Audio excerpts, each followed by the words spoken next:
Hey guys, good morning. This is DMC Trend and welcome po sa ating exciting topic ngayong araw. Alright, so nangyari nga, na-list na po si Pi Network sa iba't ibang mga exchange list. Pinaka malaking nangyaring trade sa OKX, sa Bitget, sa Gate.io, I think listed na rin po siya. Congrats sa mga nakapag-hold ng Pi, sa mga pumaldo, at sa mga nakapagbenta, sa mga naka-hold pa din guys at umaasa na tataas pa ang presyo, gawin nyo lang guys kung ano sa tingin nyo ang ikagaganda ng inyong mga Pi coins.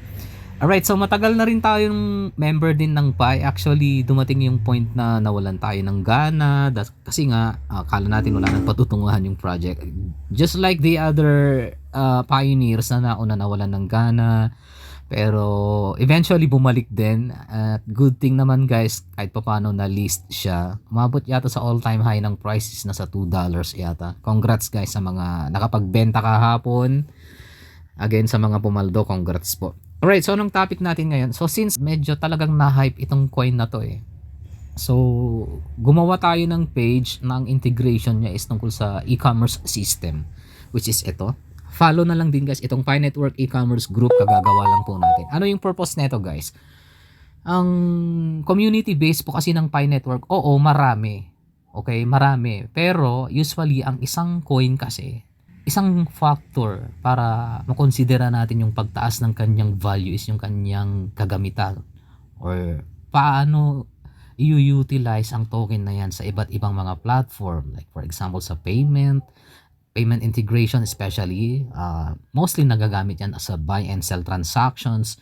At naisip natin, what if maglagay tayo or mag-create tayo ng isang community-based group na nakabase lang ang transactions sa PiCoin, which is gagawa tayo ng isang e-commerce system. Ang kaibahan kasi sa mga e-commerce na dinedevelop ng iba, mostly sa Shopify, Lazada, Shopee, mga ganyan, those are some commercialized platform na masyadong mataas ang costing, maintenance, competition. Ang gagawin nating e-commerce is standalone platform. Ang script natin kayang mag-work lifetime na walang mga subscription monthly. Unlike sa Shopify, meron 'di ba mga plugins, theme, ano pa ba? Payment integration. May mga subscription plan ka na babayaran and minsan monthly po 'yan. Minsan annual payment, something like that. And some other plugins na kailangan mong bayaran at i-maintain. Aside from the fact na hindi mo kontrolado yung platform. Plus babayaran mo pa yung domain. Okay? So sa atin, ang maganda sa e-commerce platform na i-develop natin is ito ay klase ng mga e-commerce na direct access, hindi kailangan ng logins, hindi kailangan ng authentications. Just a simple e-commerce platform na pwedeng mag-receive ng order transaction, I should say, ang mga o-order sa store po ninyo. Okay? Bigyan ko po kayo ng sample. Ito po yung mga ginawa natin. Pakita ko lang. Ito yung isang page ng store namin. Ginawa natin para makita nyo kung ano yung kakayahan ng e-commerce store na to. Let's say for example, itong store na to.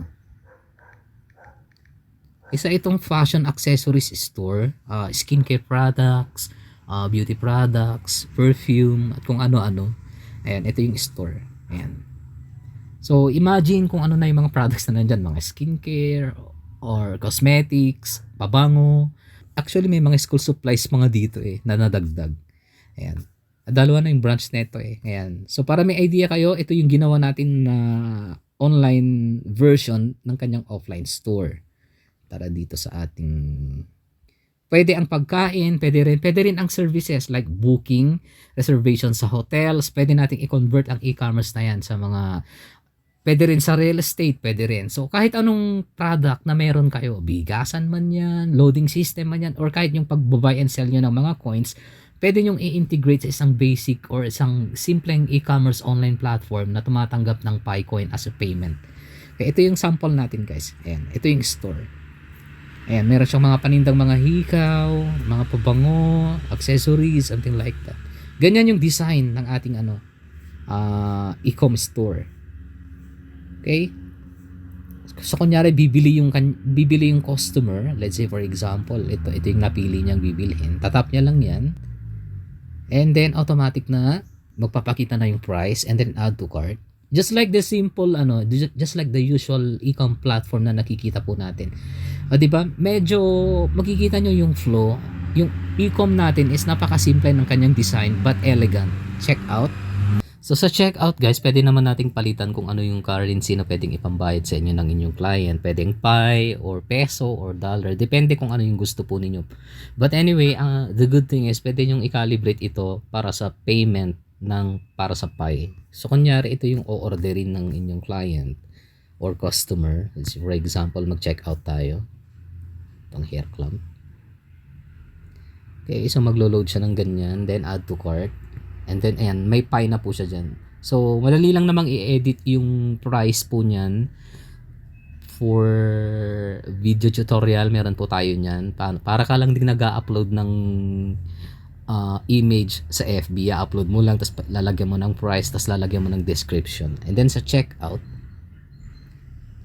okay, so pwede niyang ilagay na rito yung kanyang details. Okay, so sa delivery, pwede, kung let's say for example, local store lang ang inyong target, pwede sa area ho ninyo. Andito na rin yung cost po ng kanyang delivery shipment fee. Ayan. So, sa e-commerce platform natin, pwede siya tumanggap via PayPal or credit card. Pwedeng cash on delivery. Dito sa bank transfer, dito natin pwedeng i-edit yung Pi. Pwedeng ang ilagay natin dito is Pi, payment via Pi address, lalagyan natin yung wallet address nyo po dito, and then para sa direct Pi transfer. Alright, so ganun lang po siya guys, kasimple. Ito naman yung sample, let's say for example, naka-default lang siya sa peso. Ito naman sa food naman ito guys. Let's say meron kayong mga food business or dry goods like damit, ano pa ba yung iba? Anything na pwede nyong maisipang ibenta. Let's say ito yung bibilhin po niya. Ayan. Pwede nating i-edit din yung inyong logo ng inyong store or ng inyong brand. Pwede rin nating baguhin yung theme. Gusto nyo ng black, ng blue. Depende po kung ano po yung gusto nyo. Then add to cart. Ayan. So nakita nyo naka-peso na siya guys. Diba? So ganyan guys yung ano natin, yung platform natin. Ang maganda sa e-com natin, pwede siyang gumana kahit walang top level domain na .com, .org, .online, .store. Kasi mas maganda, wala kayong babayaran. Free na siya. Lifetime nyo pong magagamit nang walang bayad. So, libre po siya. Yun po yung kagandahan yan. Sa pag-setup, guys. Pero syempre, sa mga gusto magpaturo, sa mga gusto mag-avail ng ganitong mga store, may konting presyo lang. Mura lang, guys. Huwag ho kayo mag-alala. Di ho kayo aabot ng 5,000 dyan. Actually, ino-open natin tong services natin na to sa mga gusto na magkaroon ng mga online store or i-upgrade or somehow gawing mas mabangis pa yung kanyang mga marketing strategy sa kanilang mga business sa buy and sell online na naka-integrate sa Pi na din. Pwede. So, ang sisingilin lang po natin dito, kasama na po script, development, content, nasa around, bigyan lang natin, nasa 2,000 pesos lang. Nandun na po lahat yung mga gastos po ninyo. Okay, sa free domain po siya, under po siya sa Blogger, sa domain ng Google, libre po yun. Pero pagka mag-i-aim po kayo ng mas mataas na top level domain, like gusto nyo gawing .com, .net, .org, .online, .store, mas mahal na po siya. Yun po yung mahal. So, since ito ay startup project naman para sa mga katropa natin na gustong mag-avail, i-avail nyo na lang po yung mas mura pansamantala to test the water din sa market po ninyo, matesting po ninyo bago nyo po i-upgrade.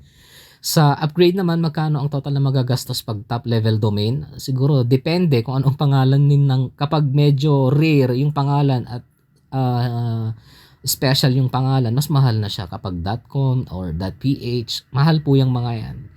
Okay, so nasa around 10,000, 12,000, depende sa pangalan. Pero most of the time, yung mga .online, .store na mga top level domain, aabot lang po kayo dun ng mga something like 3,500. Isang taon po yun. Take note, every year nyo pong i-renew po yun. May option naman, pwede yung huwag nang i-renew, ang gamitin nyo na lang is yung low level domain, which is yung sa ang kanyang extension is .blogspot.com. Accessible pa rin naman siya online. Yun nga lang, medyo mahaba na tatandaan ng inyong client. Pero, pwede nyo namang i-shortcut. Pwede nyo i-shortcut po yan. Pwedeng ganun. I-redirect na lang natin sa inyong URL. Pwedeng ganun yung gagawin natin. Okay? Yan.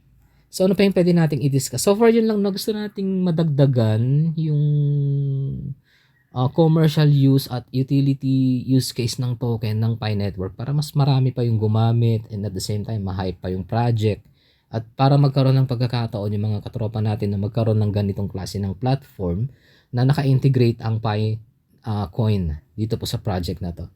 Okay, so for ito lang muna i-discuss natin sa tutorial, sa scripts, meron tayong ibang mga video pagka gusto nyo pong mag-avail. Meron naman na tayong kompletong video kung paano gawin yun, paano i-set up, andun na rin. Kasama na po yun sa 2,000 pesos po na babayaran po ninyo. Okay, gusto magpaturo, tutorial online pwede. Sa gusto mag one-on-one coach pwede. Nasa Baguio lang po ako. Pagka taga Baguio po kayo, pwede niyo ako bisitahin dito sa Baguio para po sa inyong mga training. Kung gusto niyo ng personal, pwede niyo po ako puntahan dito. Turuan ko po kayo ng personal, huwag kayo mag-alala. Libre na po yun, guys. Okay, so ang babayaran niyo lang dito actually is yung script tsaka yung mga steps at video knowledge na bibigay ko sa inyo and some tips kung paano niyo i-market yung inyong online store. Pwede sa boosting din, pwede ko kayo bigyan ng guide sa boosting po sa mga projects niyo. Alright, so that's it. Yun po yung ating video ngayong araw. Sana nakatulong. Again, congrats po sa mga katropa natin na pumaldo po sa launching po sa Open Mainnet ng Pi Network. This is DMC Trend. Thank you guys for watching. Magandang umaga po sa ating lahat.